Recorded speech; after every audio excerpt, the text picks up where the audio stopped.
The city of Tamworth has been declared a natural disaster zone after being lashed with unprecedented heavy rain. Storms have dumped more than 160 millimetres across the district, with the Peel River peaking at 6 metres. When it overflowed, the city was cut in two and hundreds remain isolated tonight.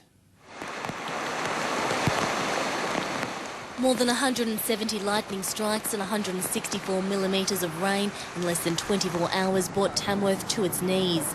A savage storm, the likes of which the city hadn't seen in 130 years, sparked a major response from emergency services. Overnight, crews responded to 130 calls for help. More than 100 volunteers battled the ferocious conditions, sandbagging high-risk areas and barricading flooded roads. Cars were abandoned as rescue efforts focused on those who were stranded in strong currents. How's your phone? Hold on. It was pitch black and crews used the lit screens of mobile phones to find those in need. In several cases, people were left on top of cars or tied to trees in lifeboats overnight while helicopters were flown in. And when daylight broke, the extent of the damage was clear.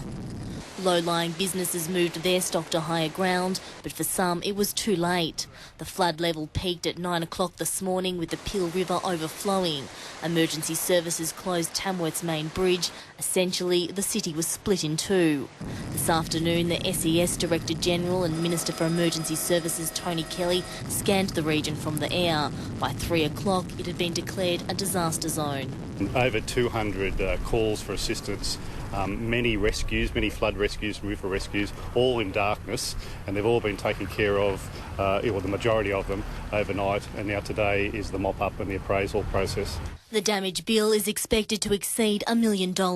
And when you consider the road networks that have been cut, as a major piece of infrastructure, probably bridges, bridge repairs, electricity supplies and those sort of things, it's not difficult to exceed those sort of figures. Elspeth Taylor, NBN News. And to the rest of the day's news now. Tamworth in the state's north has been declared a natural disaster zone. After years of drought, severe flooding has caused widespread damage and left much of the city underwater. Rain thundered down. Up to 170 millimetres fell in just 24 hours. People were trapped by flash flooding, stranded in cars and causeways. Oh, I just hit this and bloody lost the whole bloody lot. Police and the SES were disappointed so many drivers ignored roadblocks and closures. In some cases, people have driven into flooded causeways and put their safety and those of the rescuers at risk. The swollen Peel River peaked at 6 metres by 8 a.m, almost cutting Tamworth in two. The SES had hundreds of calls for help and armed with 10,000 sandbags, volunteers scrambled to hold the floodwaters back. Around 130 properties were damaged. In the nearby village of Bendermere, Christopher Firmer has lost everything. This is the worst that I've ever seen. I've been here 30 years. I just had to wait till the rain, flood goes down, clean up, save what I can. The waters are now receding, but flood warnings remain downriver in Gunnedah and Manila. Despite the disaster, Premier Nathan Rees has managed to see the bright side. About 150 mils of rain over the last 24 hours in an area that's been drought-stricken for some time. Simon Robson, 7 News. First Queensland, then northwestern New South Wales. Today it was Tamworth's turn to take a soaking. The city was awash today after about 180 millimetres of rain fell. The Peel River burst its banks, threatening properties, and the state government declared it a natural disaster area. Bridges or their approach roads went under this morning, and with them the New England Highway. Tamworth became two towns, not one city. The town is divided at present. The flood level sitting at such that every now and then the main bridge or the main highway, New England Highway and Oxley Highway, is closed. With water surging in from the Coburn River, the Peel River through Tamworth rose and spread out. It carried away hay bales, logs and debris, and people just had to wait it out, with some houses isolated, water lapping all around. And oddly, some of the worst damage was nowhere near the river. The Peel River is, a good 8 k's away, and we get it. This is saturated.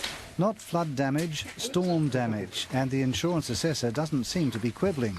Stormwater amassed in an adjacent parkland had nowhere to go but through the house. We were in bed fast asleep, and we heard all this noise, and we woke up and jumped out of bed, and it was just water everywhere. In town, the main campsite, as always, went under as the peel spread out, leaving some signs looking quite silly, and a tap redundant in the muddy sea, and cattle, suddenly island dwellers, waiting to rejoin the mainland. 150 mils of rain over the last 24 hours in an area that's been drought-stricken for some time. It's the dual-edged sword that rural Australia is so used to. Then, as fast as it had risen, the flood water was falling. The two sides of the river were reconnected. Just 4 hours after the river peaked, the SES was standing down its volunteers. Not that there still isn't an awful lot of water to pass on downstream, but at least the danger level has passed, unless, of course, there's another storm. Jeff Sims, ABC News, Tamworth.